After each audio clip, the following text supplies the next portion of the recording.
Hello everyone, it is Jess and welcome back to my channel. Thank you so much for being here today.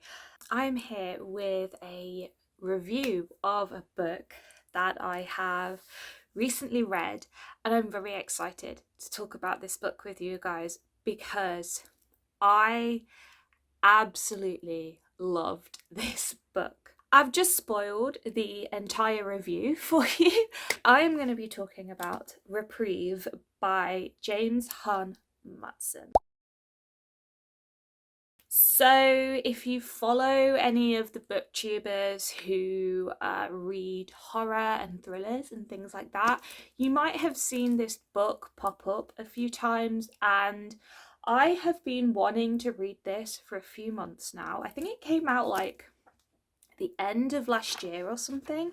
It came out in 2021, so I think it was towards like the end of last year when it came out and I first heard about this book, and I was very intrigued by it, and my library had a copy of it, so of course I had to pick it up. This is a book about a brutal killing that takes place in a full contact haunted escape room, which is called Quigley House. So we are following these four contestants who make it to the final cell in Quigley House. There are 6 cells, and they make it to the final one. And Quigley House was a house that was created by a bloke called John Forrester. And this house is well known in Lincoln, Nebraska for its booby traps, for its monstrosities, for its actors that wear, very outlandish and ridiculous, scary costumes. And one group of people has only ever completed this escape room and won this cash prize.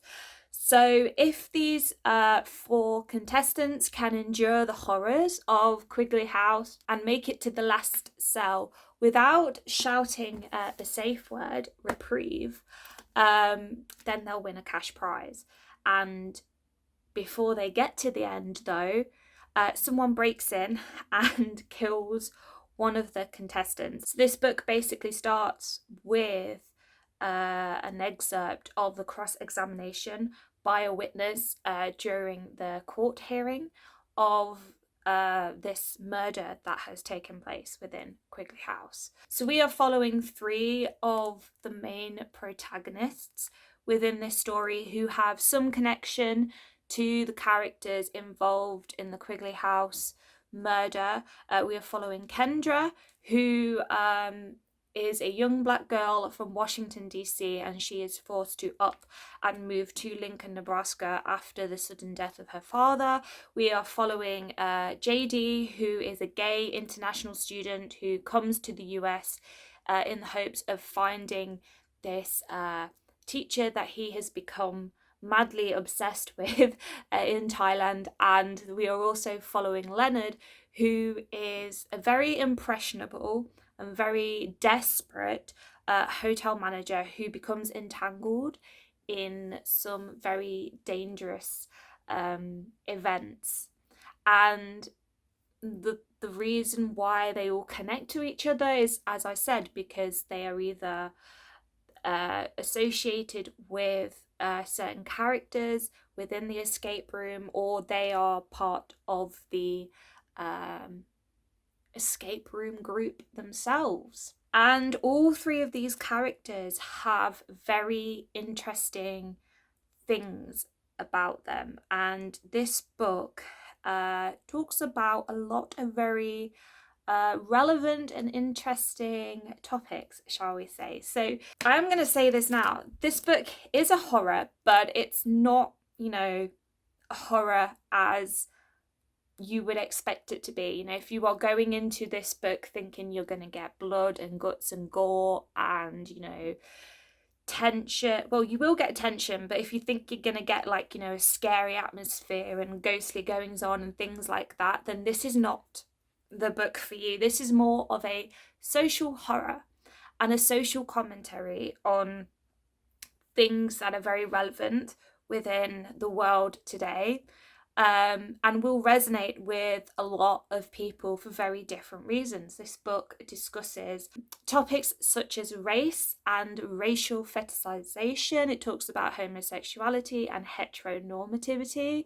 It also talks about capitalism and how people are exploited for entertainment purposes. And it also talks about our obsession with fear as entertainment in the form of things like horror movies and horror books and escape rooms. And all of these topics I thought was really well written about and really well presented. And it definitely made me think about the world and, you know, how we perceive horror. And it also made me think about the things that horror brings out in us, because it's a good examination of what horror can do to people when they are thrown in those situations. Some of these characters, you know, the majority of these characters in this book start off very likable. You know, you really like them, you really root for them, but then given the circumstances that they are thrown into, whether that be the escape room or whether it be whatever else is going on in their lives, it turns them into not very nice people. And I really, really liked that aspect of it. My favourite character to read about was JD, this guy from Thailand. His chapters were very heavy, very uncomfortable to read about, actually, and it dealt with topics that are very real for a lot of young people around the world, and definitely offered a very different insight into racial identity. And his chapters talked a lot about how people of colour can sometimes try and assimilate themselves into Western society and culture, into white culture, by dressing a certain way or acting a certain way or interacting with people a certain way, so that they can appear white, essentially, which is not something that I've ever really thought about, but you know, it does happen, and this book highlighted that really well with JD. You know, he gets to university and he's fueled a lot by his passion to find this white teacher that he has fallen in love with, but you know, he also feels the pressure of, you know, trying to fit in and trying to identify as something that people will accept, will like. So you know, he starts to buy certain clothes that he thinks are clothes that white people wear, and he has a haircut, you know, that he thinks white people have, and you know, he changes his vocabulary to try and fit in with the white folks. And I really felt for him, because I was just like, you don't need to do that, JD, just be yourself. But because of everything that JD tries to do with his assimilation, he ends up developing his own prejudiced thoughts towards other people of colour, particularly black people. He has a black roommate called Brian, and he starts to develop, you know, these negative stereotypical thoughts about Brian, and it creates a lot of tension between those two characters and between other characters that JD interacts with. And yeah, he starts to become a not very likable person. And I loved that development. I loved seeing how JD changed into, you know, something that was, yeah, not very nice.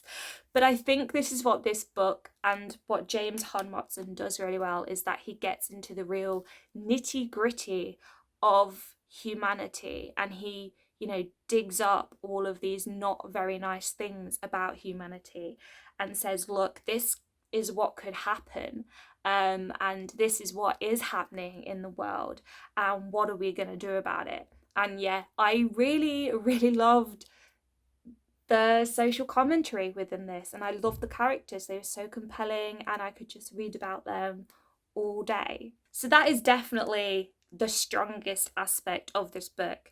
I would have liked more scenes within the escape room. I felt like they were very fleeting, and I understand why he's done it the way he's done it, because like I said, this is not your typical horror.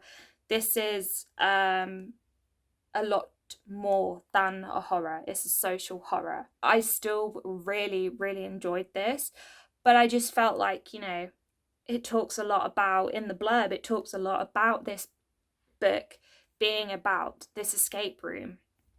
And yeah, I could see why some people would feel very misled by it, and I could see why some people wouldn't enjoy this.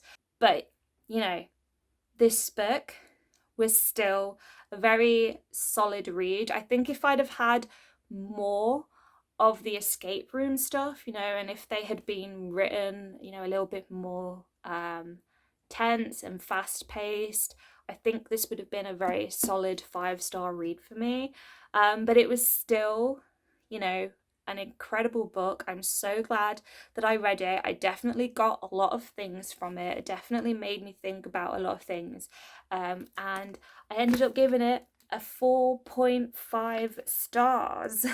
So if you like horrors that focus a lot on, you know, interesting characters, real world topics, you know, the uncomfortable side of humanity, then this is a book that I think you will love.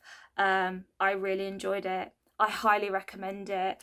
And yeah, I'm so glad that I read this book. All right, guys, so that was my review of Reprieve by James Hahn Watson. Let me know in the comments if you've read this book and what you thought of it, whether you agree with me or not. This is a very hit and miss book for a lot of people. Like I said, it's not going to be for everyone. Don't go into it expecting, you know, a very fast-paced, gory, spooky thriller, horror thriller, because it's not that. But yeah, I loved it, and I just wanted to talk about it with you guys. So, having said that, please leave a cheeky thumbs up if you liked this video. Please subscribe to my channel, and you can hit the bell button so you will be notified every single time I upload. And yeah, I will see you all in my next video very soon. Bye, guys.